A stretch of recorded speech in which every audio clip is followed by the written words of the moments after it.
1889년 설립, 137년 역사, 유럽 최대 방산기업 라인메탈. 그 기업이 한국 기업 문을 두드렸습니다. 왜일까요?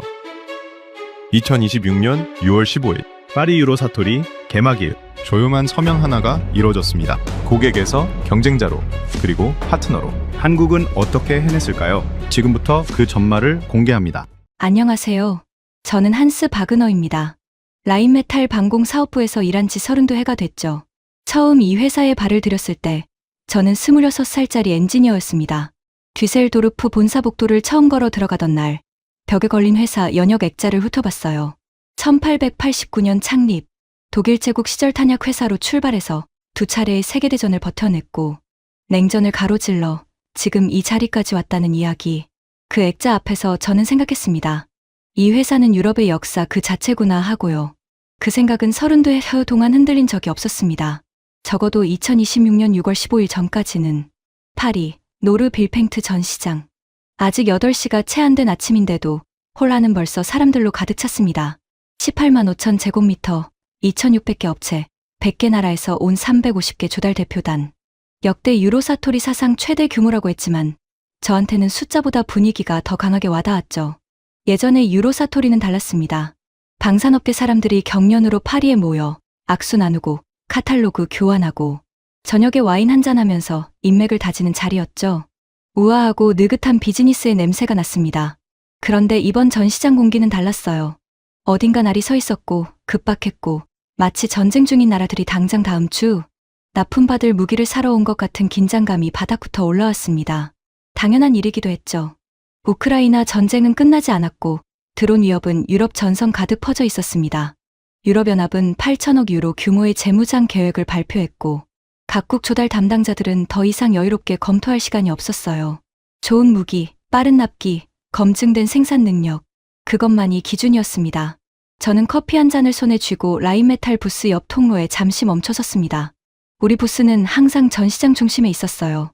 레오파르트 2에 들어가는 120mm 주포, 방공 시스템, 장갑차. 라인메탈이라는 이름은 이 바닥에서 설명이 필요 없는 이름이었습니다. 나토 공급망의 중심, 유럽 육상 방위의 기둥. 그게 우리였죠. 그때 시선이 걸렸습니다. 통로 건너편, 낯선 부스 하나. 깔끔하고 단정한 흰 바탕의 파란 로고. 크지 않았지만 어딘가 자신감이 배어있는 구성이었어요. 부스 앞에는 젊어 보이는 한국 직원 2~3명이 서 있었고 화면에는 미사일 발사 시뮬레이션 영상이 조용히 흘렀습니다. LIG D&A라는 글자가 선명했죠. 저는 잠깐 그 화면을 바라봤다가 시선을 거뒀습니다. 한국이구나. 별다른 생각은 없었어요. 아시아 방산 기업들이 유로사토리에 나오는 건 드문 일이 아니었으니까요. 제 머릿속에는 이미 그날 오전 미팅 스케줄이 돌고 있었습니다. 루마니아 조달팀, 폴란드 국방부 대표단, 노르웨이 관계자. 전부 우리의 오랜 고객이거나 잠재 고객이었죠. 저는 커피를 한 모금 마시고 걸음을 옮겼습니다. 그때까지 저는 몰랐습니다. 그 조용한 부스가 그날 제 32회를 통째로 다시 쓰게 만들 출발점이라는 걸. 전시장 안쪽으로 걸어 들어가면서 저는 자연스럽게 익숙한 풍경 속으로 스며들었습니다. 라인메탈 부스는 언제나 그렇듯 전시장 한가운데를 차지하고 있었어요. 실물 크기의 링스 장갑차가 조명을 받으며 서 있었고 방공 시스템 모형 앞에는 벌써 유니폼 차림의 방문객들이 모여 설명을 듣고 있었습니다. 저는 그 광경을 보면서 가슴 어딘가에서 올라오는 뿌듯함을 느꼈죠. 30년 넘게 이 회사에 있으면서도 이 장면은 여전히 좋았습니다. 우리는 가르치는 쪽이었습니다. 그게 제가 이 업계에서 배운 가장 기본적인 질서였어요. 독일이 설계하고 유럽이 생산하고 나머지 세계가 구매한다. 방산업계에서 이 구조는 수십 년째 바뀐 적이 없었습니다. 라인메탈의 120mm 활강포는 독일 레오파르트 2뿐 아니라 미국 에밀, 에이브람스, 일본 전차에도 들어갔어요. 우리가 만든 기준이 세계 표준이 됐죠. 그런 회사였습니다. 그리고 그 질서 안에서 한국은 언제나 배우는 쪽이었어요. 1950년대 한국은 전쟁 폐허 위에 서 있었습니다. 독일이 마샬 플랜으로 재건을 시작하던 바로 그 시절에 한국은 외국 원조로 겨우 먹고 사는 나라였어요. 우리가 레오파르트 2를 설계하고 있을 때 한국은 미군 잉여 장비로 군대를 꾸리고 있었습니다. 그 격차는 너무 당연한 것이어서 제가 이 업계에 들어왔을 때는 따로 언급할 필요조차 없는 상식처럼 자리 잡고 있었죠. 동료 한 명이 제 옆에 와서 섰습니다. 방공사업부의 클라우스였어요. 우리는 오전 일정을 짧게 점검했고 그가 말했습니다. 오늘 루마니아 쪽 반응 좋을 것 같은데. 방공 예산 대폭 늘었다는 얘기 들었지? 저는 고개를 끄덕였습니다. 그래. 동유럽 전체가 지금 방공망에 목말라 있어. 우리한테는 기회지. 클라우스가 잠깐 뭔가를 말하려다 멈췄습니다. 그러더니 통로 건너편 쪽으로 턱을 살짝 기울였어요. 근데 저쪽 한국 기업이지. LIG 뭐라고. 방공 쪽이래. 저는 슬쩍 그 방향을 봤습니다. 응. 어제 참가 리스트에서 봤어. 경쟁 상대될 것 같아? 저는 잠깐 생각하는 척했지만 사실 생각할 것도 없었습니다. 글쎄, 가격 경쟁은 하겠지. 동유럽 예산 빠듯한 나라들은 쌀수록 좋아하니까. 근데 기술 수준이 우리랑 같을 리는 없잖아. 클라우스가 짧게 웃었습니다. 저도 웃었고요. 그게 솔직한 제 생각이었어요. 한국 방산 기업들이 폴란드에 K9 자주포를 팔고 K2 전차를 수출한다는 뉴스를 모르는 건 아니었습니다. 업계에서 화제가 된 건 사실이었죠. 하지만 저는 그걸 가격 경쟁력의 문제로 읽었어요. 납기가 빠르고 가격이 싸고 동유럽 나라들 예산에 맞으니까 사는 거겠지. 한국전쟁 이후 미국 기술을 라이선스 생산하다가 조금씩 자체 개발로 올라온 나라. 성장한 건 인정하지만 유럽 방산의 깊이와 역사를 따라오기엔 아직 멀었다고 생각했습니다. 우리는 137년이었습니다. 두 번의 세계대전, 냉전, 나토 표준화. 그 세월이 쌓인 기술과 신뢰를 몇 년 사이에 따라잡는 건 불가능한 일이라고 저는 믿었습니다. 그렇게 믿었죠. 오전 첫 번째 미팅이 시작되기 2시간 전, 저는 자료를 훑어보며 루마니아, 조달팀과의 면담을 준비했습니다. 서류 사이에서 행사 일정표가 눈에 들어왔어요. 그날 오후 3시, 비공개 기술 브리핑 세션. 참가 기업 목록을 쭉 훑다가 저는 한 줄에서 손가락이 멈췄습니다. LIG D&A Air Defense Missile Systems Briefing. 저는 잠깐 그 줄을 바라봤다가 일정표를 덮었습니다. 지금 당장 신경 쓸 일은 아니었으니까요. 그렇게 생각했습니다. 그 순간까지는. 오전 첫 미팅은 순조로웠습니다. 루마니아 조달팀 대표는 다닐로 포페스쿠라는 사람이었는데 악수가 단단하고 눈빛이 날카로운 50대 초반의 남자였어요. 회의실에 앉자마자 그가 꺼낸 첫 마디는 인사가 아니었습니다. 납기가 문제입니다. 바그너 씨. 우리는 기다릴 시간이 없어요. 저는 그 말의 무게를 충분히 이해했습니다. 루마니아는 흑해를 끼고 있어요. 러시아와 지리적으로 가장 가까운 나토 회원국 중 하나였죠. 우크라이나 전쟁이 터진 뒤 루마니아 의회는 국방 예산을 GDP의 2.5%까지 올렸고 방공망 현대화를 최우선 과제로 못 박았습니다. 그들이 원하는 건 완벽한 시스템이 아니었어요. 지금 당장 하늘을 막아줄 무언가였습니다. 저는 준비한 자료를 펼치며 차분하게 시작했습니다. 충분히 이해합니다. 그래서 오늘은 우선 단기 공급 가능한 품목부터 짚어드리려고 합니다. 포페스쿠는 팔짱을 끼고 뒤로 기댔습니다. 듣겠다는 자세였지만 표정에는 이미 여러 번 비슷한 말을 들어본 사람 특유의 피로감이 배어 있었어요. 저는 속도를 높여 설명을 이어나갔습니다. 단거리 방공 시스템, 통합 지휘 네트워크, 레이더 연동 방안. 라인메탈이 제시할 수 있는 가장 구체적인 청사진이었죠. 미팅이 끝난 건 11시 반쯤이었습니다. 복도로 나오면서 저는 작은 만족감을 느꼈어요. 포페스쿠의 표정이 마지막에는 조금 풀려 있었고 담당자가 후속 미팅 일정을 잡자고 먼저 말했으니까요. 나쁘지 않은 출발이었습니다. 점심은 전시장 안 VIP 라운지에서 간단하게 때웠습니다.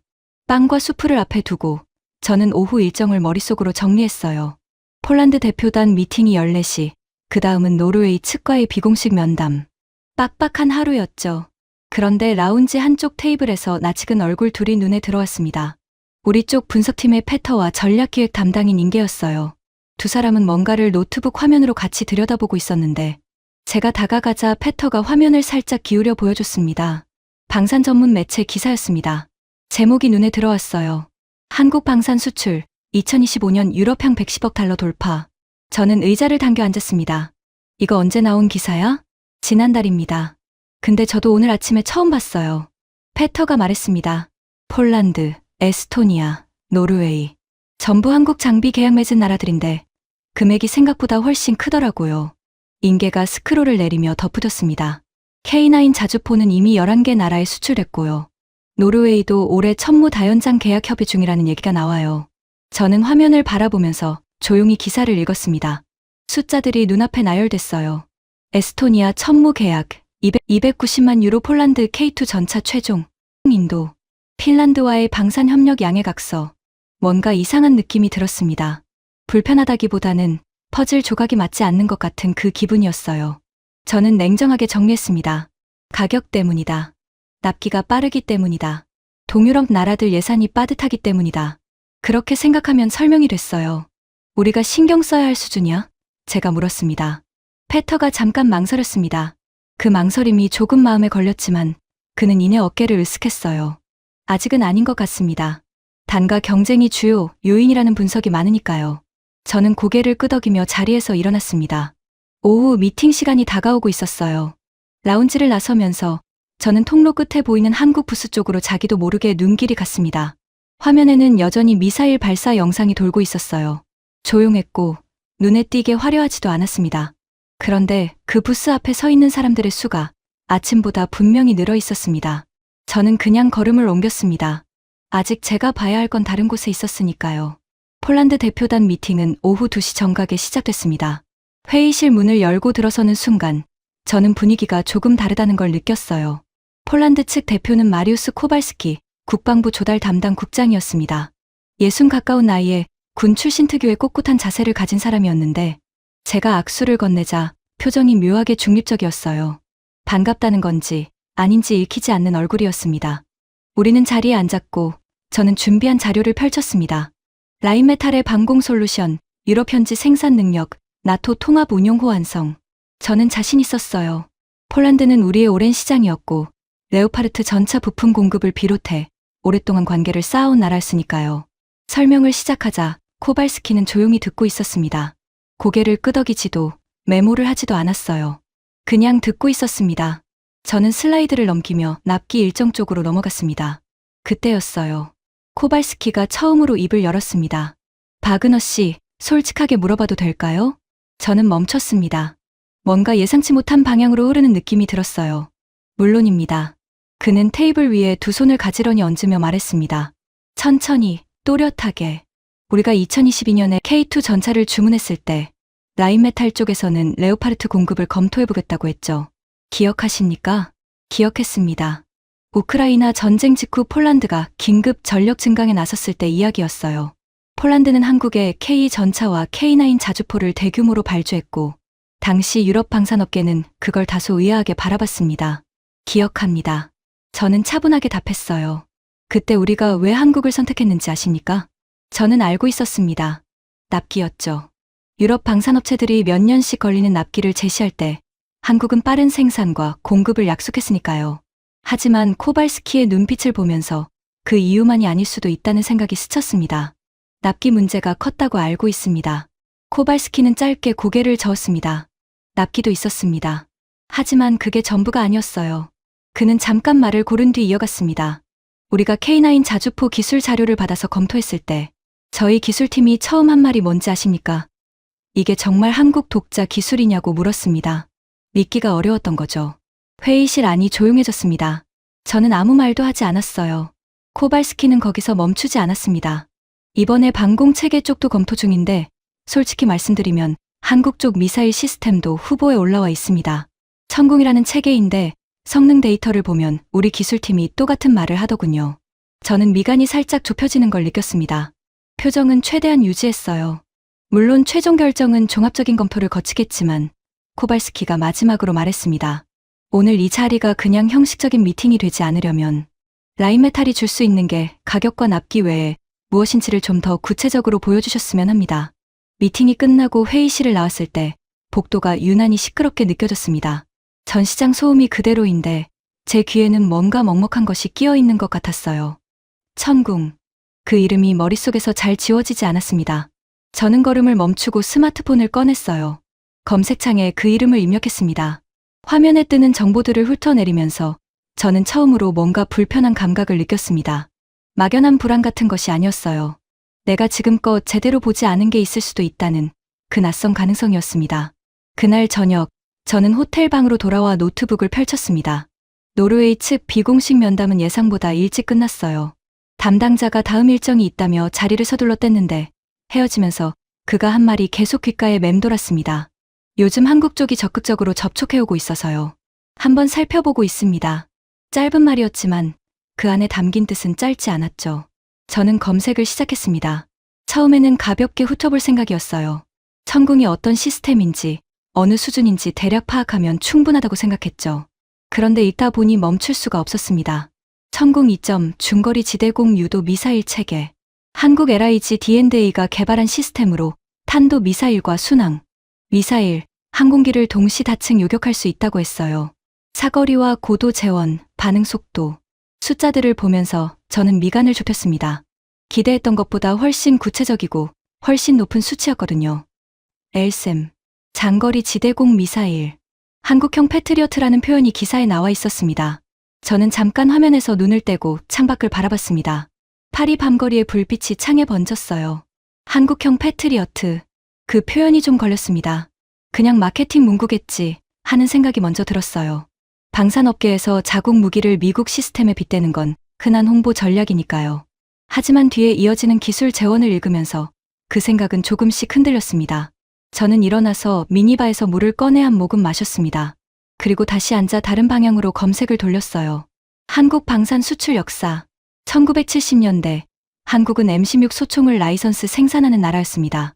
자체 설계 능력이 사실상 없었어요.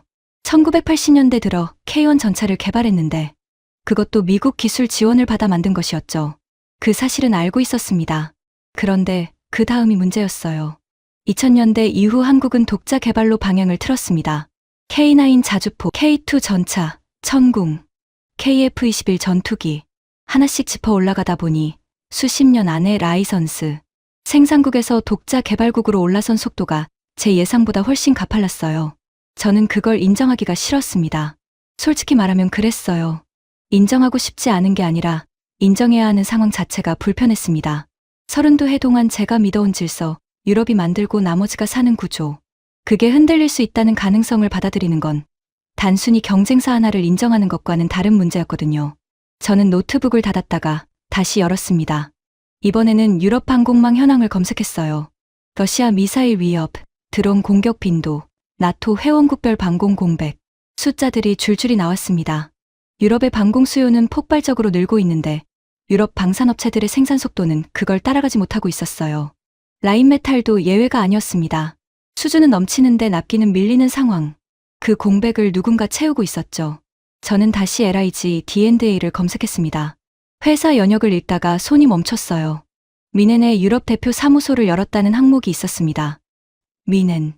라인메탈 본사가 있는 뒤셀도르프와 멀지 않은 곳이었죠. 저는 등받이에 기댔습니다. 천장을 잠깐 바라봤어요. 클라우스한테 전화를 해볼까 생각했습니다. 오늘 루마니아 미팅 어떻게 됐는지 얘기도 나눌 겸. 하지만 손이 폰으로 가지 않았어요. 지금 이 생각들을 말로 꺼내는 게 아직은 내키지 않았습니다. 말로 꺼내는 순간 그냥 화면 속 숫자로 있던 것들이 현실이 되는 것 같아서요. 저는 그냥 창밖을 봤습니다. 파리 불빛은 여전히 환했습니다. 오래 그렇게 앉아 있었어요. 머릿속에서 두 개의 목소리가 계속 부딪혔습니다. 하나는 말했죠. 가격 경쟁이다. 납기 문제다. 우리와는 다른 시장이다. 다른 하나는 조용하지만 끈질기게 말했습니다. 그런데 코발스키의 눈빛은 왜 그랬을까? 답을 내리지 못한 채로 저는 그날 밤을 보냈습니다. 다음 날 아침이 밝았습니다. 저는 평소보다 일찍 눈이 떴어요. 잠을 잘 잔 건지 못 잔 건지 모를 상태로 커피 한 잔을 들고 창가에 섰습니다. 파리 아침은 조용했어요. 전날 밤 그 환하던 불빛들이 잦아든 자리에 회색빛 새벽이 깔려 있었습니다. 저는 오늘 일정을 머릿속으로 정리했습니다. 오전에 내부팀 회의, 오후에 에스토니아 대표단 미팅. 빡빡하지는 않은 하루였어요. 그런데 일정표를 떠올리다가 어제 덮어뒀던 그 이름이 다시 올라왔습니다. LIG D&A. 저는 커피를 마저 마시고 재킷을 집어들었습니다. 전시장에 가면서 한 가지를 결심했어요. 오늘은 그냥 지나치지 않겠다고. 전시장에 도착한 건 오전 9시였습니다. 홀안은 이미 어제처럼 분주했어요. 저는 팀원들과 짧게 인사를 나눈 뒤 자연스럽게 통로를 따라 걸었습니다. 목적지가 있는 척 걸었지만 사실 발걸음은 처음부터 그쪽을 향하고 있었죠. LIG D&A 부스 앞에 섰을 때 저는 잠깐 멈췄습니다. 어제보다 사람이 더 많았어요. 부스 안쪽 스크린에는 방공 시스템 교전 시뮬레이션이 흐르고 있었고 한쪽 테이블에는 실물 크기의 미사일 모형이 전시돼 있었습니다. 생각보다 규모가 컸어요. 단순한 홍보용 전시가 아니라 제대로 된 기술 브리핑 공간이었죠. 저는 안으로 들어갔습니다. 직원 한 명이 다가왔어요. 서른 중반쯤 되어 보이는 남자였는데 유창한 영어로 인사를 건넸습니다. 어서 오세요. 어떤 시스템에 관심 있으십니까? 저는 솔직하게 말했어요. 방공 미사일 쪽입니다. 천궁2랑 엘셈. 그의 눈이 잠깐 반응했습니다. 그냥 지나치는 방문객이 아니라는 걸 알아챈 눈빛이었어요. 그는 저를 스크린 앞으로 안내했습니다. 설명이 시작됐습니다. 천궁2, 중거리 지대공 미사일 체계. 그가 설명하는 내용은 어제 제가 혼자 검색해서 읽은 것들이었어요. 그런데 직접 듣는 건 달랐습니다. 숫자가 아니라 실제 운용 맥락으로 들어오니까 그 의미가 다르게 느껴졌죠. 탄도 미사일 동시 다층 요격, 반응 속도, 독립 운용 능력. 그는 담담하게 설명했지만 담담함 자체가 자신감처럼 느껴졌어요. 저는 중간에 물었습니다. 실전 검증 데이터가 있습니까? 그는 잠깐 멈췄습니다. 그러더니 말했어요. 천궁2는 한국군에 실전 배치된 시스템입니다. 운용 데이터는 공개 재원으로 확인 가능하고요. 추가 기술 자료가 필요하시면 별도로 제공해 드릴 수 있습니다. 깔끔한 대답이었습니다. 방어적이지도 과장되지도 않았어요. 저는 엘셈 쪽으로 시선을 옮겼습니다. 모형을 천천히 들여다보면서 머릿속에서 무언가가 조용히 재정렬되는 느낌이 들었어요. 이건 단순히 싼 대안이 아니었습니다. 다층 방공망, 단거리부터 장거리까지 독자 체계. 유럽에서 이걸 통합으로 제공할 수 있는 기업이 몇이나 될까 하는 생각이 스쳤죠. 저는 브로슈어를 한 부 받아 들었습니다. 부스를 나오면서 저는 뒤를 한번 돌아봤어요. 안쪽 미팅룸 유리창 너머로 정장 차림의 유럽 관계자들이 한국 측 담당자와 마주 앉아 있는 모습이 보였습니다. 어느 나라 대표단인지는 몰랐어요. 하지만 그 자리가 그냥 예의상 들른 자리가 아니라는 건 분위기만으로도 충분히 알 수 있었죠. 저는 손에 든 브로슈어를 내려다봤습니다. 32해 동안 저는 누군가의 부스에서 자료를 받아 든 적이 많지 않았어요. 우리가 주는 쪽이었으니까요. 그런데 지금 제 손에는 한국 기업의 브로슈어가 들려 있었습니다. 불편하냐고 묻는다면 그렇다고 답하기는 어려웠어요. 불편한 게 아니라 뭔가 당연하다고 믿었던 것들이 조금씩 다르게 보이기 시작하는 그 낯선 감각이었습니다. 오전 팀 회의까지는 아직 1시간이 남아 있었습니다. 저는 브로슈어를 재킷 안쪽 주머니에 넣고 걸음을 옮겼습니다. 머릿속에서는 이미 다른 질문들이 올라오고 있었어요. 이걸 어떻게 봐야 하는가? 경쟁으로 봐야 하는가? 아니면 다른 무언가로 봐야 하는가? 그 답을 아직 갖고 있지 않은 채로 저는 회의실 쪽으로 걸어갔습니다. 오전 팀 회의는 예상보다 길어졌습니다. 라인메탈 방공 사업부 파리 현장팀 6명이 좁은 회의실에 모였어요. 클라우스가 전날 루마니아 미팅 결과를 정리해서 발표했고 페터가 시장 동향 분석 자료를 펼쳤습니다. 저는 상석에 앉아 듣고 있었지만 솔직히 집중이 온전히 되지 않았어요. 머릿속 한쪽에는 아까 부스에서 받아든 브로슈어가 계속 걸렸습니다. 페터가 슬라이드를 넘기며 말했습니다. 동유럽 방공 수요가 올해만 전년 대비 40% 이상 증가했습니다. 폴란드, 루마니아, 에스토니아, 라트비아 전부 긴급 조달 움직임이 있어요. 클라우스가 끼어들었습니다. 근데 우린 앞기가 문제야. 지금 수주 잔고가 너무 쌓여 있어서 빠른 공급을 원하는 고객들한테 현실적인 일정을 제시하기가 어렵거든. 저는 그 말에 고개를 끄덕이면서도 아무 말을 하지 않았습니다. 그 공백을 누가 채우고 있는지 방금 직접 눈으로 보고 온 터였으니까요. 회의가 끝나고 다들 흩어질 때 인계가 저한테 남았습니다. 인계 슈미트, 우리 팀에서 가장 젊은 전략기획 담당이었어요. 30 초반인데 분석력이 날카롭고 말을 아끼다가 꺼낼 때는 항상 핵심을 찌르는 친구였습니다. 오전에 저쪽 부스 다녀오셨죠? 저는 잠깐 멈췄습니다. 들켰다는 느낌이 들었어요. 숨길 건 없었지만 왜인지 모르게 살짝 머쓱했습니다. 지나가다 들어가 봤어. 인계는 표정 하나 바꾸지 않고 자리에 앉았습니다. 그러더니 노트북을 열고 화면을 제 쪽으로 돌렸어요. 저도 어제 저녁에 자료 좀 찾아봤거든요. 화면에는 LIG D&A 관련 기술 분석 자료가 정리돼 있었습니다. 인계가 혼자 만든 거였어요. 저는 의자를 당겨 앉았습니다. 천궁2 기준으로 보면 인계가 설명하기 시작했습니다. 중거리 방공 영역에서 성능 재원이 유럽 경쟁 시스템들과 비교해서 뒤처지지 않아요. 가격은 낮고 납기는 빠르고 기술 이전 조건도 유연하게 제시하고 있고요. 그건 알아. 저는 말했습니다. 근데 유럽 시장에서 신뢰도 문제가 있잖아. 운용 레퍼런스가 충분하지 않고. 인계는 잠깐 저를 바라봤습니다. 뭔가를 말하려다 잠시 고른 뒤 조용히 말했어요. 그런데 이모님, 폴란드는 이미 K9을 운용하고 있고 노르웨이도 K9 쓰고 있고 에스토니아는 천무 계약 넣었습니다. 이게 레퍼런스가 없는 건지 저는 대답하지 않았습니다. 대답할 말이 바로 떠오르지 않았어요. 인계가 화면을 스크롤 내렸습니다. 제가 더 눈에 띄었던 건 이겁니다. 그가 손가락으로 한 줄을 가리켰어요. LIG D&A, 올해 미넨의 유럽 사무소 개설, 그리고 유럽 방산 기업과의 협력 파트너십 적극 모색 중. 저는 그 줄을 읽었습니다. 협력 파트너십. 네. 인계가 말했습니다. 경쟁만 하러 온 게 아니라는 얘기죠. 회의실 안이 조용해졌어요. 창밖으로 전시장 소음이 낮게 깔렸습니다. 저는 인계를 바라봤습니다. 이 친구가 이 자료를 혼자 만든 건 저한테 보여주려고 했을 거예요. 말하고 싶은 게 있었던 거겠죠. 저는 물었습니다. 내 생각은 뭔데? 인계는 잠깐 망설이지 않았어요. 망설임 없이 말하는 게 이 친구의 방식이었습니다. 우리가 이 시장에서 계속 단독으로 가려면 납기와 생산 속도 문제를 해결해야 하는데 단기간에 쉽지 않습니다. 그 공백을 저쪽이 메우고 있어요. 경쟁 상대로만 보고 있으면 우리가 놓치는 게 생길 수 있다고 생각합니다. 저는 아무 말도 하지 않았습니다. 인계는 노트북을 닫으며 자리에서 일어났어요. 나가다가 문 앞에서 멈추더니 한마디를 덧붙였습니다. 오늘 오후 3시에 전시장 세미나홀에서 LIG D&A 기술 발표가 있습니다. 공개 세션이에요. 그리고 나갔습니다. 저는 한동안 빈 회의실에 혼자 앉아 있었어요. 테이블 위에는 인계가 두고 간 자료 출력본 한 장이 남아 있었습니다. 저는 그걸 집어들고 천천히 읽었어요. 오후 3시. 저는 그 시간을 머릿속에 넣어뒀습니다. 오후 3시 5분 전, 저는 세미나홀 입구 앞에 서 있었습니다. 들어갈까 말까 잠깐 망설였어요. 라인메탈 임원이 경쟁사 기술 발표장에 앉아 있는 모습이 누군가 눈에 띄면 어떨까 하는 생각이 잠깐 들었습니다. 그런데 곧 그 생각을 털었어요. 이 바닥에서 32회를 일했으면서 경쟁사 발표 하나 못 듣는다는 게 말이 안 됐죠. 저는 안으로 들어갔습니다. 홀 안은 생각보다 꽉 차 있었어요.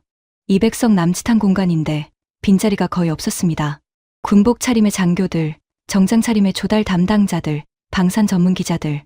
저는 뒤쪽 자리 하나를 찾아 조용히 앉았습니다.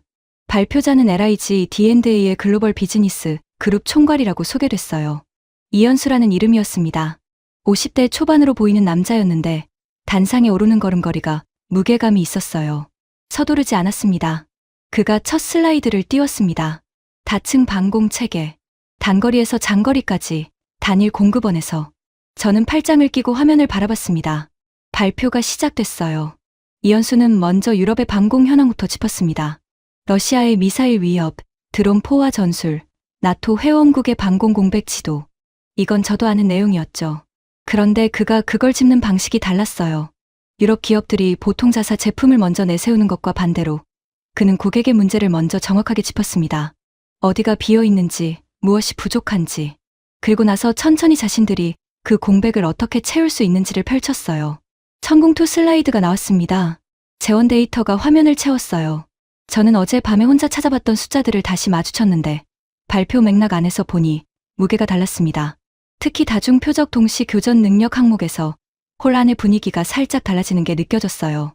여기저기서 펜이 움직이는 소리가 났습니다. 그 다음 슬라이드. LSAM. 이현수가 설명했습니다. LSAM은 장거리 탄도 미사일을 고고도에서 요격합니다. 천궁2와 통합 운용할 경우 단거리 위협부터 장거리, 탄도 미사일까지 단일 지휘 체계 아래에서 대응이 가능합니다. 홀 안이 조용해졌습니다. 저는 그 조용함의 의미를 알았어요. 이 바닥 사람들이 뭔가에 진짜로 집중할 때는 오히려 소리가 줄어들거든요. 질문을 속으로 정리하고 있다는 뜻이죠. 발표가 끝나고 질의응답이 시작됐습니다. 첫 번째 질문자는 독일 억양이 섞인 영어를 쓰는 남자였어요. 어느 기업 소속인지는 몰랐지만 질문이 날카로웠습니다. 유럽 현지 생산 계획이 있습니까? 유럽 조달 기준에서 현지화 비율은 중요한 요소입니다. 이현수가 답했어요. 현재 유럽 파트너와 현지 생산 및 기술 협력 방안을 구체적으로 논의 중입니다. 단순 수출이 아니라 유럽 방산 생태계 안으로 들어오는 것이 우리 목표입니다. 두 번째 질문은 프랑스 장교였습니다. 나토 통합 운용 호환성을 물었어요. 이현수는 구체적인 통신 프로토콜과 지휘 체계 연동 방식을 설명했고 홀 안에서 다시 팬 소리가 났습니다. 저는 뒤에서 그 장면을 바라봤어요. 불편했냐고 하면 이번엔 솔직히 그랬습니다. 다른 종류의 불편함이었어요. 경쟁자에 대한 경계심이 아니라 내가 이걸 왜 이제야 제대로 보고 있는가 하는 그 불편함이었죠. 발표가 완전히 끝나고 사람들이 자리에서 일어날 때 저는 잠깐 앉아 있었습니다. 앞줄에서 이현수가 몇몇 참석자들과 명함을 교환하고 있었어요. 그 주변으로 사람들이 자연스럽게 모였습니다. 에스토니아 군복을 입은 장교, 루마니아 정장 차림의 관계자, 그리고 노르웨이 쪽으로 보이는 두 사람. 저는 그 모습을 조용히 바라봤습니다. 어제 오후까지만 해도 통로 건너편에서 스쳐 지나쳤던 부스였어요. 그런데 지금 이 홀 안에서 유럽 각국의 조달 담당자들이 그 회사, 사람 주변으로 자석처럼 모여들고 있었습니다. 저는 자리에서 일어났어요. 홀을 나오면서 재킷 안주머니 속 브로슈어가 손에 닿았습니다. 저는 그걸 꺼내지 않았어요. 그냥 손가락으로 한번 짚었다가 놓았습니다. 내일 오전 우리 팀 내부 보고가 있었어요. 시장 현황 분석을 제가 직접 발표해야 했습니다. 오늘까지만 해도 준비된 내용이 있었는데 지금 이 순간 그 내용을 그대로 발표할 수 있을지 저는 확신이 서지 않았습니다. 뭔가를 다시 써야 할 것 같았어요. 그날 밤 저는 호텔 방에서 보고서를 다시 썼습니다. 처음에는 몇 군데만 수정하면 될 거라고 생각했어요. 그런데 손을 대기 시작하니까 고쳐야 할 부분이 한두 군데가 아니었습니다. 결국 새벽 1시가 넘도록 화면 앞에 앉아 있었어요. 다 쓰고 나서 저장 버튼을 눌렀는데 그 순간 묘한 감각이 들었습니다. 보고서를 고친 게 아니라 제 시각을 고친 것 같은 느낌이었어요. 다음 날 아침 내부 보고가 시작됐습니다. 회의실에는 클라우스, 페터, 인게를 포함해 현장팀 전원이 모였어요. 저는 화면을 띄우면서 말했습니다. 오늘 보고는 원래 준비했던 것과 조금 다르게 갑니다. 클라우스가 눈썹을 살짝 올렸어요. 저는 개의치 않고 시작했습니다. 유럽 항공 수요 현황, 공급, 공백, 그리고 그 공백을 채우고 있는 주체들. 저는 숫자를 하나씩 짚었어요. 2022년 이후 한국 방산의 유럽 수출액 변화, 계약을 체결한 나라들의 목록, 그리고 그 계약에서 반복적으로 등장하는 키워드들, 납기, 가격, 기술 이전, 현지화. 우리는 지금까지 이걸 가격 경쟁의 문제로 읽어왔습니다. 저는 잠깐 멈췄습니다. 그런데 어제 발표를 직접 들으면서 다시 생각하게 됐어요. 가격만이 아닙니다. 이건 기술의 문제이기도 하고, 속도의 문제이기도 하고, 전략의 문제이기도 합니다. 회의실이 조용해졌어요. 클라우스가 물었습니다. 직접 들으셨어요? 어제 세미나? 네. 짧은 침묵이 흘렀습니다. 클라우스는 뭔가를 말하려다 참는 것 같았어요. 대신 페터가 조심스럽게 입을 열었습니다. 그러면 임원님은 어떻게 보십니까? 우리 포지션이 어떻게 돼야 한다고 생각하세요? 저는 화면의 마지막 슬라이드를 띄웠습니다. 텍스트 한 줄이었어요. 경쟁만으로는 이 시장을 지킬 수 없다. 회의실 안 6명이 그 문장을 읽었습니다. 아무도 바로 말을 꺼내지 않았어요. 저는 그 침묵을 깨지 않고 기다렸습니다. 먼저 입을 연 건 인계였어요. 협력을 말씀하시는 겁니까? 저는 고개를 끄덕였습니다. LIG D&A는 유럽 파트너를 찾고 있습니다. 그게 어제 발표에서 분명히 나왔어요. 그리고 우리는 그들이 가진 걸 갖고 있지 않고 그들은 우리가 가진 걸 갖고 있지 않습니다. 클라우스가 팔짱을 꼈습니다. 표정이 복잡했어요. 라인메탈이 한국 기업이랑 손을 잡는다는 게 본사에서 어떻게 받아들일지. 그래서 오늘 저녁 본사에 보고서를 올릴 겁니다. 저는 말했습니다. 판단은 경영진이 하겠지만 현장에서 보고 느낀 걸 정확하게 올리는 게 제 역할이에요. 보고가 끝나고 팀원들이 나갔습니다. 마지막으로 나가던 인계가 문 앞에서 멈췄어요. 그리고 말했습니다. 좋은 보고서였습니다. 그냥 지나칠 수 있는 말이었는데 어쩐지 그 말이 마음에 남았습니다. 저는 오후에 본사로 보고서를 송부했어요. 제목을 뭐로 할까 잠깐 고민했는데 결국 이렇게 달았습니다. 유로사토리 2026 현장 보고 한국 방산기술 재평가 및 협력 가능성 검토. 전송 버튼을 누르는 순간 뭔가를 되돌릴 수 없는 지점을 넘어선 것 같은 느낌이 들었어요. 본사 회신이 온 건 그날 자정이 가까웠을 때였습니다. 뒤셀도르프 시각으로 늦은 저녁이었으니 누군가 야근을 하면서 읽은 거겠죠. 메일 제목은 짧았습니다. 내일 오전 화상회의 요청. 경영진 참석. 저는 그 메일을 읽고 잠시 눈을 감았습니다. 경영진. 이게 단순한 현장 보고로 끝날 이야기가 아니라는 걸 그 두 글자가 말해주고 있었습니다. 저는 천천히 눈을 떴어요.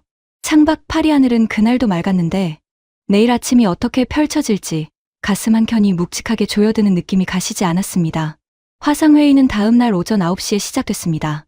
파리 현장 회의실 화면에 뒤셀도르프 본사 경영진 얼굴들이 떴어요. 방공사업부 총괄 디렉터 올리버 뒤르, 전략기획 부사장 카린 슈타인, 그리고 최고 경영자실 전략보좌관 마티아스 랑게. 세 사람이 한 화면에 나란히 앉아 있었습니다. 저는 파리 회의실에 혼자였어요. 디렉터 뒤르가 먼저 말했습니다. 바그너, 어젯밤 보고서 잘 읽었어. 꼼꼼하게 정리했더군. 칭찬인지 아닌지 모를 말투였어요. 저는 조용히 기다렸습니다. 그런데 협력 가능성 검토라는 표현이 조금 걸렸어. 우리가 왜 한국 기업과 협력을 논의해야 하는지 좀 더 구체적으로 설명해 줬으면 해. 저는 준비한 말을 꺼냈습니다.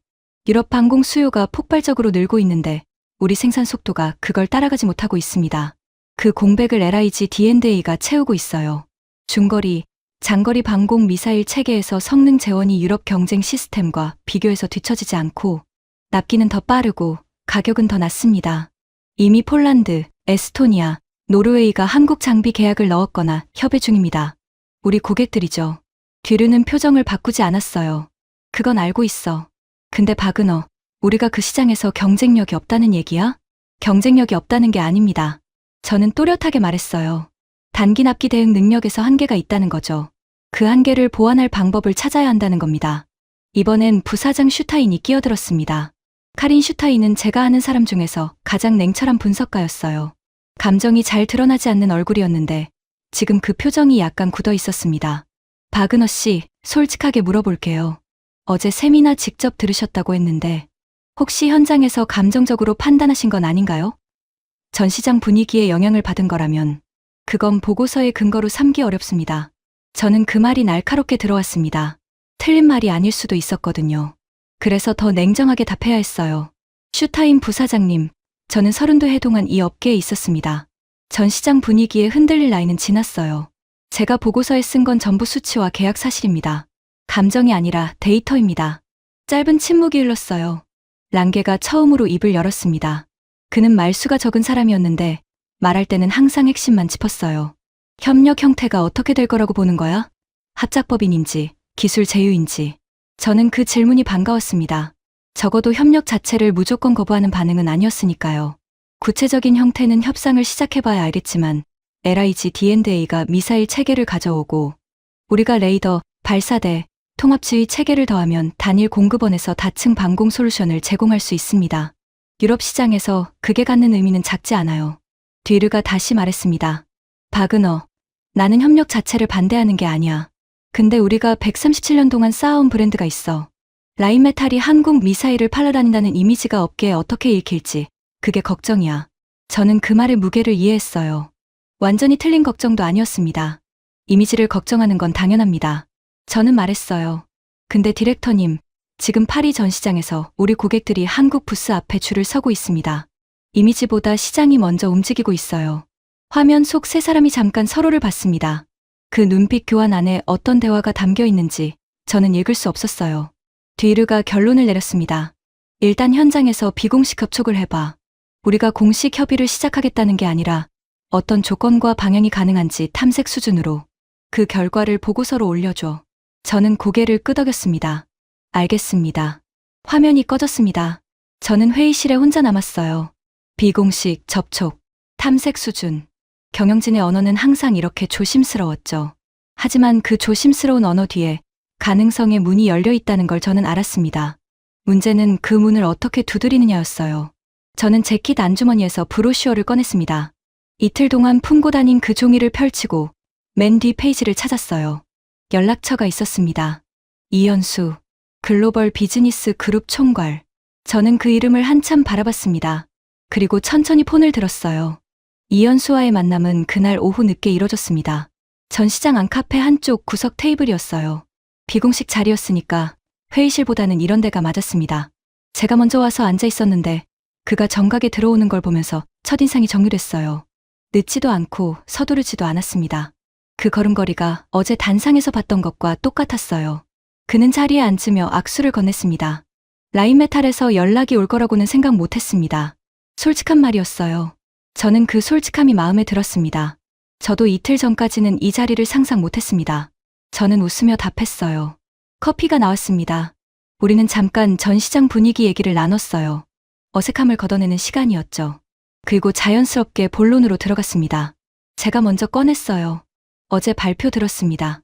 유럽 파트너를 찾고 있다고 하셨는데 구체적으로 어떤 형태를 생각하고 계십니까? 이현수는 커피잔을 내려놓으며 말했습니다. 단순 수출은 생각하지 않습니다. 유럽 방산 생태계 안에 뿌리를 내리는 게 목표입니다.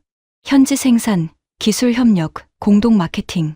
우리 미사일 체계와 유럽 파트너의 플랫폼이 결합되면 어느 쪽도 단독으로 제공하기 어려운 솔루션이 나옵니다. 저는 그 말을 듣고 잠깐 생각했어요. 방향이 우리가 내부적으로 논의했던 것과 크게 다르지 않았습니다. 하지만 그 다음이 문제였죠. 라인메탈은 방공 분야에서 자체 포트폴리오가 있습니다. 단거리 방공, 레이더, 통합 지휘 체계. 협력이 이뤄진다면 우리 기존 제품들과 어떻게 조율할 건지가 관건이에요. 이현수가 고개를 끄덕였습니다. 당연한 질문입니다. 우리가 원하는 건 경쟁이 아니라 보완입니다. LIG D&A는 중거리, 장거리 미사일 체계에 강점이 있고 라인메탈은 단거리 방공과 플랫폼 통합에 강점이 있죠. 겹치는 영역보다 채워지는 영역이 더 큽니다. 말이 맞았어요. 저도 그렇게 분석했으니까요. 그런데 바로 그때였습니다. 제 폰이 울렸어요. 화면을 보니 클라우스였습니다. 저는 이현수에게 양해를 구하고 잠깐 자리를 떴어요. 무슨 일이야? 클라우스 목소리가 조금 낮았습니다. 이모님, 방금 뒤셀도르프에서 연락이 왔는데요. 본사 이사회에서 추가 검토가 필요하다고 했습니다. 협력 논의를 일단 보류하라고요. 저는 그 말을 듣고 잠시 말이 나오지 않았어요. 이유가 뭐래? 브랜드 이미지 문제랑 기존 유럽 파트너들 눈치를 봐야 한다고요. 프랑스 쪽이랑 이탈리아 쪽에서 이미 한국 방산 확장에 민감하게 반응하고 있다고 했습니다. 공식 협력을 시작했다가 그쪽 관계가 틀어지면 더 큰 손해라는 논리예요. 저는 통로 한쪽 벽에 등을 기댔습니다. 유럽 파트너, 프랑스, 이탈리아. 방산업계의 오랜 질서를 건드리는 일이 그렇게 간단하지 않다는 건 저도 알았어요. 알면서도 막상 그 말을 듣고 나니 가슴 한쪽이 무겁게 내려앉았습니다. 알겠어. 저는 전화를 끊고 테이블로 돌아갔습니다. 이현수는 조용히 커피를 마시고 있었어요. 제 표정을 봤겠지만 묻지 않았습니다. 저는 자리에 앉으며 말했어요.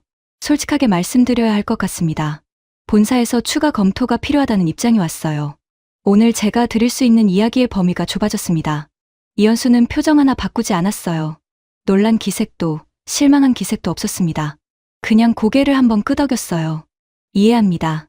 이런 결정은 시간이 필요하죠. 그 담담함이 오히려 더 무겁게 느껴졌습니다. 우리는 잠깐 더 이야기를 나눴어요. 형식적이지 않으려 했지만 분위기가 이미 달라져 있었습니다. 자리를 마무리하면서 이현수가 명함을 건넸어요. 저도 드렸습니다. 언제든 연락 주십시오. 그가 말했어요. 저는 고개를 끄덕였습니다.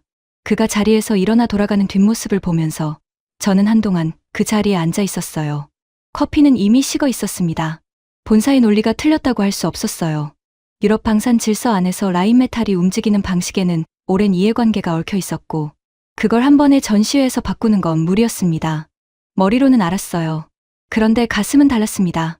그날 저는 32해 동안 이 업계에 있으면서 처음으로 우리가 옳은 결정을 내리지 못하고 있다는 생각이 들었어요. 옳고 그름의 문제가 아니라 시대를 읽지 못하는 것 같다는 그 불안한 감각이었습니다. 전시장 소음이 멀리서 낮게 깔렸습니다. 파리의 오후는 여전히 환했는데 저는 그 환함 속에서 혼자 어두운 데 앉아 있는 것 같았어요. 그날 밤은 유난히 길었습니다.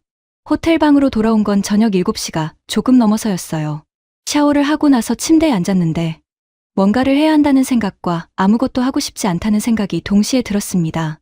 결국 둘 다 하지 않고 그냥 창가 의자에 가서 앉았어요. 파리 밤거리가 창 너머로 펼쳐졌습니다. 저는 오래 그 불빛을 바라봤어요. 생각이 많을 때 저는 원래 메모를 합니다. 손으로 직접 쓰는 습관이 있어요. 32해 동안 중요한 결정 앞에서는 항상 노트에 뭔가를 썼습니다. 그런데 그날 밤은 노트를 펼치지 않았어요. 펼쳐도 뭘 써야 할지 몰랐습니다. 머릿속에서 이 사흘이 반복해서 재생됐어요. 처음 전시장에 들어서던 날 아침, 통로 건너편 부스를 스쳐 지나치던 순간, 코발스키의 눈빛, 인계가 노트북 화면을 돌려 보여주던 장면, 세미나홀 안에서 팬소리가 나던 그 조용함, 그리고 카페에서 이현수가 자리를 떠나던 뒷모습, 저는 눈을 감았습니다. 본사의 결정이 나쁜 결정이라고 단정할 수는 없었어요. 유럽 방산 생태계 안에서 라인메탈이 맺고 있는 관계들은 오랜 시간 공들여 쌓은 것이었습니다. 프랑스 방산 기업들, 이탈리아 파트너들, 수십 년에 걸쳐 구축한 신뢰망. 그 안에서 갑자기 한국 기업과 손을 잡는다는 게 어떤 파장을 일으킬지 본사 이사회가 걱정하는 건 충분히 이해할 수 있었습니다. 그런데 저를 불편하게 만드는 건 다른 것이었어요. 우리가 걱정하는 게 시장의 변화가 아니라 우리 체면이라는 거였습니다. 137년 역사, 유럽 최대 방산 기업, 나토 공급망의 기둥. 저는 그 수식어들을 자랑스럽게 여겨왔어요. 당연히 그래야 했습니다. 하지만 지금 이 순간 그 수식어들이 혹시 우리 눈을 가리고 있는 건 아닐까 하는 생각이 들었어요. 우리가 너무 오랫동안 가르치는 쪽이었기 때문에 배울 수 있다는 가능성 자체를 불편하게 여기는 건 아닐까 하고요. 저는 지난 32해를 되돌아봤습니다. 이 업계에 처음 들어왔을 때 저는 아무것도 몰랐어요. 선배들한테 배우고 현장에서 깨지고 그렇게 여기까지 왔습니다. 그 과정에서 저는 항상 현실을 먼저 봤어요. 시장이 어떻게 움직이는지, 고객이 무엇을 원하는지. 그게 제 방식이었습니다. 그런데 언제부턴가 저도 모르게 그 방식이 바뀌어 있었어요. 현실보다 자존심을 먼저 보고 있었던 겁니다. 저는 창밖 불빛을 다시 바라봤어요. 파리는 여전히 환했습니다. 그 도시는 아무것도 모른 채 그냥 빛나고 있었어요. 문득 아버지 생각이 났습니다. 제가 이 회사에 처음 들어갔을 때 아버지가 한 말이 있었어요. 기계공으로 평생 일하셨던 분이셨는데 이런 말씀을 하셨습니다. 한스, 좋은 연장을 가진 사람이 이기는 게 아니야. 더 좋은 연장을 알아보는 사람이 이기는 거야. 그때는 그냥 넘겼던 말이었는데 오늘 밤 그 말이 선명하게 떠올랐습니다. 더 좋은 연장을 알아보는 사람. 저는 자리에서 일어났어요. 노트를 집어 들고 테이블에 앉았습니다. 그리고 처음으로 펜을 들었어요. 뭘 쓸지 정해두지 않았는데 손이 먼저 움직였습니다. 적고 나서 읽어봤습니다. 우리가 한국을 고객이라고 불렀을 때 그들은 이미 다음 기술을 준비하고 있었다. 저는 그 문장을 한 번 더 읽었어요. 그리고 노트를 덮었습니다. 덮는 순간 이상하게 마음이 조금 가벼워졌어요. 답을 찾은 게 아니었습니다. 하지만 내가 무엇을 해야 하는지는 알 것 같았습니다. 저는 다시 폰을 들었어요. 이번에는 클라우스가 아니라 뒤셀도르프 디렉터 뒤르에게 메시지를 보냈습니다. 내일 오전 다시 통화 요청드립니다. 드릴 말씀이 있습니다. 전송하고 나서 저는 처음으로 그날 밤 제대로 잠자리에 들었어요. 내일 아침이 어떻게 펼쳐질지는 몰랐습니다. 뒤르가 어떻게 반응할지도 몰랐어요. 하지만 적어도 한 가지는 알았습니다. 파리까지 와서 그냥 돌아갈 수는 없다는 거였어요. 뒤르에게서 답장이 온 건 다음 날 이른 아침이었습니다. 8시. 통화하지. 짧은 메시지였어요. 저는 그걸 보고 샤워도 서둘러 마쳤습니다. 7시 반에 이미 회의실에 앉아서 노트를 펼쳐뒀어요. 어젯밤 적어둔 문장이 첫 페이지에 있었습니다. 우리가 한국을 고객이라고 불렀을 때 그들은 이미 다음 기술을 준비하고 있었다. 저는 그 문장 아래에 밤새 생각한 것들을 정리해뒀어요. 깔끔하지는 않았습니다. 지웠다 쓴 흔적이 여기저기 있었고 화살표와 메모가 뒤섞여 있었죠. 하지만 핵심은 분명했어요. 8시 정각, 화면의 뒤로 얼굴이 떴습니다. 말해봐. 저는 노트를 앞에 두고 시작했습니다. 어제 본사 결정, 이해합니다. 유럽 파트너 관계, 브랜드 이미지, 다 중요한 문제죠. 근데 디렉터님, 저는 현장에서 사흘을 봤습니다. 그 사흘 동안 제가 본 건 시장이 이미 움직이고 있다는 거예요. 우리가 결정을 미루는 동안 누군가는 그 자리를 채웁니다. 뒤르는 말없이 들었습니다. LIG, D&A가 원하는 건 우리 자리가 아닙니다. 그들이 원하는 건 유럽 안에 뿌리를 내리는 거예요. 중거리, 장거리 미사일. 우리가 약한 영역입니다. 그걸 그들이 갖고 있고 우리가 강한 단거리 방공, 레이더, 통합 플랫폼은 그들이 없어요. 이건 경쟁 구도가 아니라 퍼즐 구도입니다. 저는 잠깐 숨을 골랐어요. 디렉터님, 우리가 이 협력을 하지 않으면 어떻게 됩니까? LIG, D&A는 다른 유럽 파트너를 찾습니다. 그 파트너가 우리 시장에서 함께 움직이겠죠. 그때 우리가 잃는 건 브랜드 이미지가 아니라 시장입니다. 화면 속 뒤르가 손으로 턱을 짚었어요. 생각하는 자세였습니다. 저는 기다렸어요. 서두르지 않았습니다. 이 순간만큼은 침묵이 도움이 된다는 걸 알았으니까요. 뒤르가 입을 열었습니다. 프랑스랑 이탈리아 쪽 반응은 어떻게 관리할 건데? 그 질문이 나왔을 때 저는 속으로 안도했어요. 반대가 아니라 방법을 묻고 있었으니까요. 협력 구조를 잘 설계하면 됩니다. LIG, D&A가 가져오는 건 미사일 체계이고 유럽 현지화 생산은 우리 네트워크 안에서 이루어지게 하면 유럽 파트너들이 배제된 게 아니라 오히려 수혜를 받는 구조가 될 수 있어요. 위협이 아니라 공급망 확장으로 읽히게 하는 거죠. 뒤르는 잠깐 더 생각했습니다. 그러더니 말했어요. 슈타인 부사장이랑 한 번 더 얘기해봐야겠어. 오늘 오후에 세 사람이 다시 통화하자. 알겠습니다. 통화가 끊겼습니다. 저는 노트를 덮고 등받이에 기댔어요. 완전히 해결된 건 아니었습니다. 오후 통화가 어떻게 될지 몰랐고 이사회가 최종적으로 어떤 판단을 내릴지도 몰랐어요. 하지만 어젯밤과 달리 지금은 뭔가가 움직이고 있다는 느낌이 들었습니다. 저는 잠깐 전시장에 나갔어요. 유로사토리 마지막 날이었습니다. 오늘 오후에 폐막이었으니까요. 전시장 분위기가 첫날과는 달랐어요. 계약을 마친 편안함과 아직 결정을 못 내린 초조함이 뒤섞여 있었습니다. 저는 자연스럽게 발걸음이 한쪽으로 향했어요. LIG D&A 부스 앞에 섰습니다. 마지막 날이라 오전부터 정리가 시작된 부스들이 있었는데 이쪽은 달랐어요. 오전인데도 미팅이 진행 중이었고 부스 안쪽 회의 공간에는 사람들이 앉아 있었습니다. 스크린에는 여전히 방공 시스템 영상이 흐르고 있었어요. 그때 시선이 한쪽에 걸렸습니다. 부스 한켠 노트북을 펼쳐두고 혼자 앉아 있는 젊은 연구원이었어요. 30이 채 안 돼 보이는 여자였는데 주변 분주함과 전혀 관계없이 화면만 들여다보고 있었습니다. 손가락이 빠르게 움직였어요. 뭔가를 계산하거나 분석하는 것 같았습니다. 저는 그 모습을 한동안 바라봤어요. 영웅처럼 보이지 않았습니다. 거창하게 무언가를 선언하는 자세도 아니었어요. 그냥 다음 기술을 준비하고 있었습니다. 지금 이 전시장에서 어떤 일이 벌어지든 자기가 해야 할 걸 하고 있었어요. 저는 그 장면을 보면서 가슴 어딘가가 조용히 흔들렸습니다.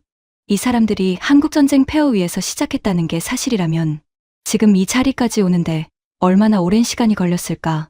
얼마나 많은 사람들이 저 자세로 앉아서 다음 기술을 준비해왔을까? 저는 조용히 발걸음을 돌렸습니다. 오후 통화까지 2시간이 남아 있었어요. 저는 회의실로 돌아가면서 처음으로 이 협력이 단순한 비즈니스 결정이 아닐 수 있다는 생각을 했습니다. 시대가 바뀌고 있었어요. 그리고 그 변화 앞에서 라인메탈이 어느 쪽에 서야 하는지가 지금 이 순간 결정되고 있었습니다. 오후 통화는 3시에 시작됐습니다. 이번에는 뒤르, 슈타인, 랑게 3사람이 다시 화면에 떴어요. 저는 회의실에 혼자 앉아 있었습니다. 노트를 앞에 펼쳐뒀지만 오늘은 보지 않았어요. 할 말은 이미 머릿속에 정리돼 있었으니까요. 뒤르가 시작했습니다. 바그너, 오전에 내 얘기 듣고 우리 3사람이 따로 얘기를 나눴어. 그리고 슈타인 부사장이 추가로 자료를 검토했고 슈타인이 이어받았어요. 어제와 달리 목소리가 조금 달랐습니다. 차갑지 않았어요. 바그너 씨, 솔직히 말하면 저는 어제까지도 회의적이었어요. 근데 오늘 오전에 에스토니아랑 루마니아, 조달 쪽에서 비공식 연락이 왔습니다. 두 나라 모두 다층 방공망 통합 솔루션을 원하는데 단일 공급원에서 제공받고 싶다고 했어요. 지금 유럽 기업 중에 그걸 단독으로 줄 수 있는 곳이 없다는 말도 함께요. 저는 아무 말도 하지 않았어요. 듣고 있었습니다. 그 조건에 LIG D&A와의 협력이 맞아 들어간다는 건 저도 인정합니다. 랑게가 그 다음 말을 받았어요. 법인 구조는 라인메탈이 과반 지분을 갖는 합작법인입니다. LIG D&A는 중거리, 장거리 미사일 체계를 가져오고 우리는 단거리 방공, 레이더, 발사대, 통합 지휘 체계를 더합니다. 유럽 현지화 생산은 우리 네트워크 안에서 진행하고요. 이 구조라면 유럽 파트너들이 배제된다는 논리가 성립하지 않아요. 저는 그 말을 들으면서 손이 살짝 떨리는 걸 느꼈어요. 티가 나지 않게 테이블 아래로 내렸습니다. 뒤르가 마지막으로 말했어요. 이사회 최종 승인은 다음 주에 나오겠지만 방향은 잡겠어. 바그너, 오늘 안으로 LIG, D&A 측에 공식 협의 시작 의사를 전달해줘. 저는 잠깐 숨을 들이켰습니다. 알겠습니다. 화면이 꺼졌어요. 회의실에 혼자 남았습니다. 저는 잠시 그대로 앉아 있었어요. 아무것도 하지 않고 그냥 그 순간을 느꼈습니다. 32회 동안 저는 수백 번의 미팅을 했고 수십 개의 계약을 이뤄냈습니다. 그런데 지금 이 순간이 왜 그 어느 때와도 다르게 느껴지는지 말로 설명하기가 어려웠어요. 저는 폰을 들었습니다. 이현수의 번호를 찾아서 눌렀어요. 신호가 2번 갔습니다. 바그너 씨, 그의 목소리는 차분했어요. 어제 카페를 나서던 것과 같은 목소리였습니다. 이현수 총괄님, 라인메탈에서 공식 협의를 시작하고 싶습니다. 합작법인 설립을 포함한 전략적 파트너십을 제안드립니다. 짧은 침묵이 흘렀어요. 감사합니다, 바그너 씨. 그 한마디였습니다. 길지 않았어요. 하지만 그 목소리 안에 담긴 것이 단순한 감사가 아니라는 걸 저는 느꼈습니다. 우리는 구체적인 일정을 짧게 조율했어요. 유로사토리 폐막 이후 뒤셀도르프에서 첫 공식 미팅을 갖기로 했습니다. 전화를 끊고 나서 저는 창밖을 봤어요. 전시장 밖으로 나온 건 폐막 1시간 전이었습니다. 저는 전시장 외부 광장 벤치에 앉았어요. 유로사토리 현수막이 바람에 흔들렸습니다. 사람들이 짐을 싸들고 나오고 있었고 차량들이 장비를 싣기 시작했어요. 열흘 넘게 준비한 전시가 닷새 만에 끝나는 장면이었습니다. 그런데 이상하게 끝나는 느낌이 들지 않았어요. 저는 이 전시에 오면서 딱 하나를 증명하러 왔었습니다. 라인메탈이 여전히 이 시장의 중심이라는 것. 그런데 지금 제가 들고 나가는 건 그 증명이 아니었어요. 2026년 6월 15일 유로사토리 개막일. 라인메탈과 LIG D&A는 전략적 파트너십 협약에 서명했습니다. 라인메탈이 과반 지분을 갖는 합작법인 설립을 추진하고 LIG D&A의 중장거리 방공 미사일 체계를 유럽에서 현지화하고 공동 개발하기로 했죠. 독일의 단거리 방공과 한국의 중장거리 미사일이 하나의 체계 안에서 만났습니다. 저는 그 서명식 자리에 있었어요. 이현수 총괄이 펜을 들고 서명하는 순간 저는 그의 손을 봤습니다. 떨리지 않았어요. 당연하다는 듯이 그냥 썼습니다. 저는 그 모습을 보면서 아버지 말씀이 다시 떠올랐어요. 더 좋은 연장을 알아보는 사람이 이기는 거야. 서명이 끝나고 우리는 악수를 나눴어요. 카메라 플래시가 터졌고 주변에서 박수 소리가 났습니다. 저는 웃으면서 악수를 했는데 그 순간 눈 뒤가 묘하게 뜨거웠습니다. 티가 났을지 모르겠어요. 티가 났어도 상관없었습니다. 폐막 이후 전시장은 빠르게 비워졌습니다. 2600개 업체가 닷새 동안 채웠던 18만 5천 제곱미터가 불과 몇 시간 만에 텅 빈 공간으로 돌아가고 있었어요. 지게차가 오가고 박스들이 쌓이고 현수막이 하나씩 내려졌습니다. 저는 그 광경을 전시장 안쪽 통로에 서서 바라봤어요. 아직 떠나고 싶지 않았습니다. 이유를 딱 꼬집어 말하기 어려웠어요. 비행기는 다음 날 아침이었고 호텔로 돌아가면 짐을 싸야 했습니다. 해야 할 일은 분명했는데 발이 떨어지지 않았어요. 저는 천천히 걸었습니다. 라인메탈 부스 앞을 지나쳤어요. 우리 팀원들이 장비를 정리하고 있었습니다. 클라우스가 저를 보고 손을 들었고 저도 짧게 손을 들었어요. 말은 하지 않았습니다. 지금 이 순간은 말보다 걸음이 맞았어요. 발걸음이 자연스럽게 그쪽으로 향했습니다. LIG D&A 부스였어요. 정리가 한창이었습니다. 스크린은 이미 꺼져 있었고 미사일 모형은 포장 중이었어요. 그런데 한쪽 구석에 어제 아침에 봤던 그 젊은 연구원이 아직 앉아 있었습니다. 노트북을 닫지 않고 있었어요. 주변이 분주하게 돌아가는데도 그는 여전히 화면을 들여다보고 있었습니다. 저는 그 앞에 잠깐 멈췄어요.